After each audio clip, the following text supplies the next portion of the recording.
ഈ എസ്തർ കുട്ടി ഇല്ലായിരുന്നെങ്കിൽ നമ്മൾ എന്ത് ചെയ്തേ? അയ്യോ ശരിക്കും മൈ ഗോഡ്, ഇതെല്ലാം സാധ്യമാണോ അല്ലേ കുട്ടൻ?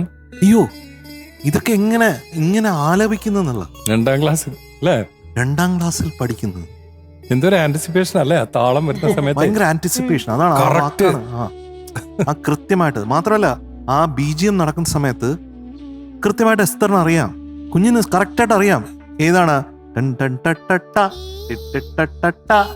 കറക്റ്റ് ആയിട്ടുള്ള അതെല്ലാം അറിയാം. എന്നിട്ട് കൃത്യമായിട്ട് ഒന്നും ആലോചിക്കാതെ ചരണത്തിലേക്ക് പോവാണ്. ശ്ശെ.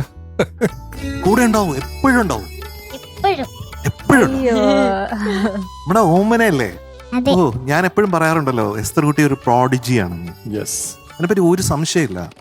ദലീമ പാടിയിരിക്കുന്ന ഈ പാട്ടില് ആ സമയത്ത് തന്നെ അതിന്റെ ഫ്ലേവർ എന്ന് പറയുന്നത് അത്രയും ഒരു മെച്ചോർഡ് ആയിട്ടുള്ള ഒരു സിംഗറിന് മാത്രം പാടാൻ പറ്റുന്ന Exactly. ഒരു രീതിയാണ് അത്. ഈ കുഞ്ഞ് ഈ വയസ്സിൽ ഇവിടെ നിഷ്പ്രയാസമായിട്ട് എഫേർട്ട്ലെസ് ഈസിൽ അത് അനുഭവമാക്കി തരികയാണ്.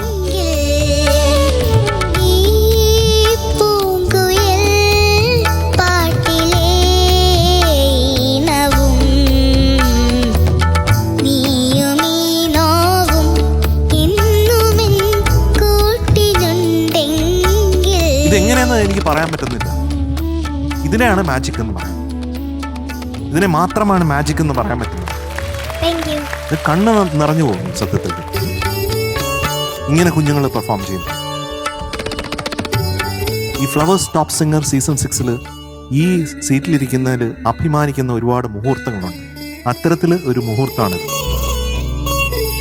ഈ കുഞ്ഞിന് എനിക്ക് തരാൻ പറ്റുന്ന, നമുക്ക് തരാൻ പറ്റുന്ന, ഇത് കേട്ടുകൊണ്ടിരിക്കുന്ന, ലോകമെമ്പാടും കേട്ടുകൊണ്ടിരിക്കുന്ന നമ്മുടെ ഓഡിയൻസിന് വേണ്ടിയിട്ട് ആ മേലിലുള്ള പോർഷൻ കൂടെ ഒന്ന് ജസ്റ്റ് അങ്കിളിൽ കേൾക്കാനാണേ. കറക്ഷൻ ഒന്നും പറയാൻ ഇല്ല. കറക്ഷൻ അങ്ങനെ ഒന്നും ചെയ്യാൻ പാടില്ല. ഈ കുഞ്ഞിനെ പാടാൻ സമ്മതിക്കണം. കുഞ്ഞിനെ ഇങ്ങനെ ബട്ടർഫ്ലൈയെ പോലെ പറക്കാൻ സമ്മതിക്കണം സംഗീതത്തിൽ. അവിടെ ഇരുന്നുകൊണ്ട് അത് ശരിയല്ല, ഇത് ശരിയല്ല, മറ്റേത് ശരിയല്ല എന്ന് പറയുന്നത് ഒരിക്കലും ശരിയല്ല. ശരിയല്ലാത്തത് അങ്കിൾ ചെയ്യില്ല. അതുകൊണ്ട് എനിക്ക് കൊതിയാണ്. ഒരു 2 ലൈൻ കൂടെ പാടി തരാമോ?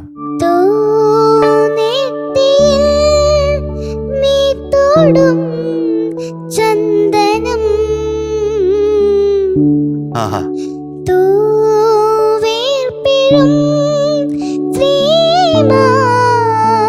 കുങ്കുമം